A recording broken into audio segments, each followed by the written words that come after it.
সময়টা ছিল 2014। আমি তখন ক্লাস 4-এ পড়তাম। স্কুল থেকে গরমের বন্ধ দেওয়া হলো 1 সপ্তাহ। তো আমি বাসায় যে আম্মুকে বললাম, আম্মু অনেকদিন মামা বাড়ি যাই না, গরমের বন্ধ দিছে স্কুলে, তো মামাদের বাড়িতে বেড়ে আসি।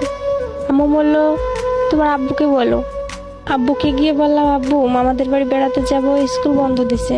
আব্বু বললো এখন বেড়াতে যাবি? যা তাহলে, বেশি দিন বেড়াস না, তাড়াতাড়ি চলে আসিস। আম্মু বলল আজ তো বৃহস্পতিবার, কাল যাস, কাল তো শুক্রবার, কাল আমি ডাক্তার কাছে যাব, ওখান থেকে ওষুধ কিনে নিয়ে তোর এগিয়ে দিয়ে আমি চলে আসব। খুশিতে আমি আত্মহারা, তাড়াতাড়ি গিয়ে ব্যাগ টেক গুছিয়ে রেখে দিলাম, পরের দিন সকালে যেতে হবে। মামাদের বাসা আমাদের বাসা থেকে বেশি দূর না, 20 টাকার ভাড়া। আম্মু ওষুধ কিনে আমাকে মামা বাড়ি রেখে বাসায় চলে গেল। দিনটা খুব ভালোই কাটছিল আমার মামা বাড়ি গিয়ে। আমরা এক ব্যাচের কয়জন ছিলাম, মামাতো ভাই মামাতো বোন। অনেক ভালো লাগতো মামাদের বাড়িতে গেলে। মাঝখানে একটা দিন চলেও গেল। রোববার সকালবেলা খাওয়া দাওয়া শেষ করে বাড়ির পিছনের বাগানটাতে খেলা করছিলাম কয়জন মিলে। হঠাৎ করে দেখি আমার আব্বু এসে বলতেছে, তামান্না এদিকে আয়। আমি বললাম, আব্বু তুমি কখন আসলা? আব্বু বলতেছে, এই তো এখন আসছি, চল বাড়ি চল। আমি বলতেছি, কেন আব্বু? দুদিনই তো হয়নি এখনো আসছি। আব্বু বলতেছে, তোকে ছাড়া ভালো লাগে না বাড়ি, বাড়িটা ফাঁকা ফাঁকা লাগে, চল আমার সাথে চল, বাজার করে নিয়ে ওদিক দিয়ে চলে যাব। সেদিন ছিল হাটের দিন, আমাদের ওখানে হাট বসতো রবিবারে। আমিও জেদি বাচ্চা, আমি বললাম না আমি যাব না এখন, তুমি চলে যাও, আমি কদিন থেকে তারপর যাব। আমার আব্বুর মুখটা কেমন জানি ভারী হয়ে গেল। 20 টাকা হাতে দিয়ে বলল, আচ্ছা ঠিক আছে, কিছু কিনে খাস। তাই বলে বেশিক্ষণ আর দাঁড়ালো না আব্বু, তাড়াতাড়ি বাড়ির দিকে রওনা দিল। আমি একবার ভাবলাম আব্বুর কি হলো, হঠাৎ করে মন খারাপ করে আবার চলে গেল। ভেবেও আর ভাবলাম না, তাড়াতাড়ি গিয়ে ওদের সাথে আবার যোগ দিলাম খেলায়। দুপুরবেলা খাওয়া দাওয়া শেষ করার পর মামার রুমে যে টিভি দেখতে লাগলাম। টিভি দেখতেছি কিন্তু আমার মনে কোনো শান্তি হচ্ছে না। চোখ দিয়ে মনে হচ্ছে চোখগুলো কেমন বের হয়ে যাচ্ছে, আমার পরানটা উতলা লাগছে খুব।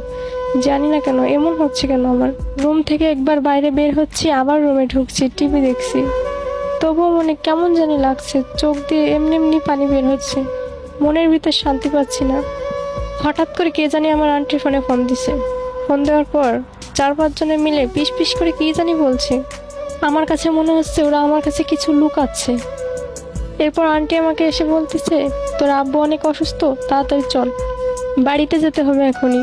এর ভিতর মামা দৌড় দিয়ে এসে বলতেছে, তামান্না কোথায়? তামান্না, ওকে কেউ কিছু বলিস না, তাড়াতাড়ি রেডি হ, তামান্নার আব্বু বাজার করতে গিয়ে স্ট্রোক করছে। দৌড় দিয়ে ঘর থেকে বের হলাম। বললাম, আন্টি কি হয়েছে? আব্বুর কি হয়েছে? বলতেছে, তোর আব্বু অনেক অসুস্থ, তাড়াতাড়ি চল, কিচ্ছু হয় না, সব ঠিক হয়ে যাবে। এই কথা বলে আন্টিও কান্না করা শুরু করছে। আন্টির কান্না দেখে আমারও খুব কান্না পাচ্ছে। আমি মনে মনে ভাবতেছি, একটু আগেই আমার আব্বু আসছিল আমার কাছে, কি হলো, হঠাৎ এমন হলো কেন? পাশের বাড়ির এক মামার গাড়ি নিয়ে এসে মামা বললো, তাড়াতাড়ি সবাই উঠে পড়ো। সবাই তাড়াতাড়ি গাড়িতে উঠে পড়লো। গাড়ির থেকে নামতে না নামতেই দেখলাম রাস্তা ভরা মানুষ আর মানুষ। হঠাৎ করে আমার ভাই দৌড় দিয়ে এসে বললো, আমার না বোন, আমার এটা আমাদের সাথে কি হলো? বাড়ির উঠোনের সামনে যেতে না যেতেই দেখলাম মরা খাটিয়ার উপর শুয়ে আছে আমার আব্বু। আমার আম্মু ঘরের ভিতর চিৎকার করছে আর কান্না করছে। পাশের বাড়ির চাচিরা আমার আম্মুকে ধরে রাখছে। ওই দিন মনে হলো পুরো দুনিয়াটাই অন্ধকার হয়ে গেল আমাদের জন্য। শুধু আল্লাহকে বলতে লাগলাম, আল্লাহ এটা কি হলো আমাদের সাথে? এত কম বয়সে আব্বু হারা করলো আমাদের, ইতিম বানালো আমাদের।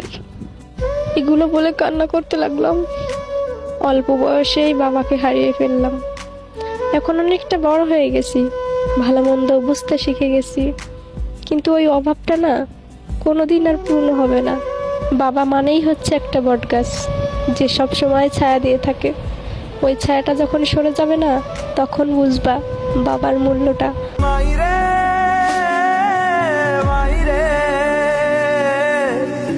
मुझसे ही रूठी मेरी परछाई।